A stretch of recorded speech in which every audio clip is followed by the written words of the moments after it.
Hey everyone, I'm going to show you how you can change your date and time on your Tcl Smart TV. So if you want to change the date and time on your remote, you can navigate towards the setting top right corner. And in the settings, you can go to device preferences. So in the device preferences, you can scroll down to see date and time settings. So you can simply click date and time. And here, as you can see, my date and time is set to automatic, and if I want to change my time zone, I can click here to change my time zone. And if I want to use the 24-hour format or the 12-hour format, I can change it from here.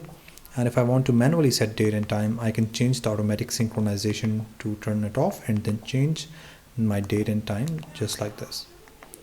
So I hope this answered the question, and I hope this was helpful. Thank you so much for watching.